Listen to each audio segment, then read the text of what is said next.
యోబు గ్రంథంలో చక్కని మాట ఉంటుంది, ఆయనతో సహవాసము చేసిన ఎడల మీకు మేలును అదేవిధంగా సమాధానము కలుగుతుందని. ఈరోజున ఈ యొక్క కట్టడ కాదు, కానీ మనందరం ఒక కుటుంబముగా ఒక మందిరము వలె మనం ఉన్నాం.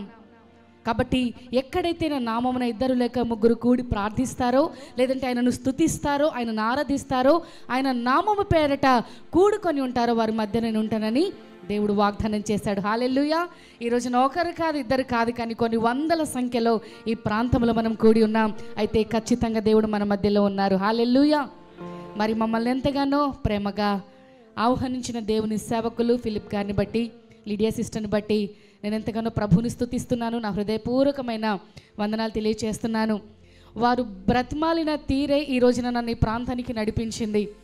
అవ్వదేమో సిస్టర్ గారంటే, అక్క లేదక్క, ఖచ్చితంగా మీరు రావాలి, మేము అందరం హోప్స్ పెట్టుకున్నాం, అందరూ వెయిట్ చేస్తున్నారు, పోనీ ఒక్కరోజు గ్యాప్ వచ్చినా పర్లేదు, నెక్స్ట్ డే మేము డేట్ ఇవ్వండి, మేము ఖచ్చితంగా ఆ రోజున అరేంజ్ చేస్తామని.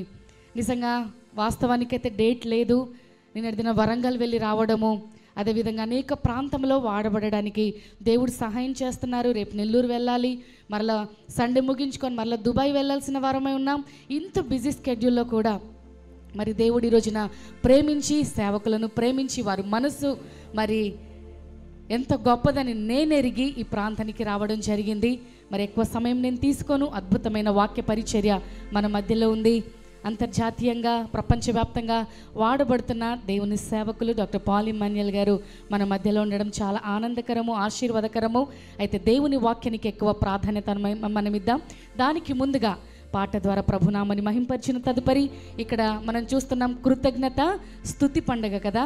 ప్రతి విషయంలో కూడా మనం స్తుతులు చెల్లించాలి. దావీదు అంటాడు, నా ప్రాణమ యెహోవాను సన్నుతించు, ఆయన చేసిన ఉపకారములలో దేనిని మరువకమని. నిజంగా ప్రియులు దేవుని సేవకులు వారి సాక్ష్యం వింటున్నప్పుడు ఎంతగానో ప్రభుని స్తుతించాను. దేవుని ప్రణాళికలు వేరు, మన ఉద్దేశాలు వేరు. హల్లెలూయా. మన ఆలోచనల కంటే దేవుని ఆలోచనలు చాలా గొప్పవి. అవి అందుకోవడానికి కొంత టైం పట్టినా, నువ్వు కొంత సహనము కలిగి దేవుని సన్నిధిలో నిరీక్షణ కలిగి నువ్వు ఉండగలిగితే అద్భుతమైన ఆశీర్వాదాలు నీ సొంతం అవుతాయి. అట్టి కార్యములోనికి దేవుడి సంఘమును నడిపించినందుకు ప్రభువుకు ఒకసారి గట్టిగా స్తోత్రాలు చెల్లిద్దాం. హల్లెలూయా.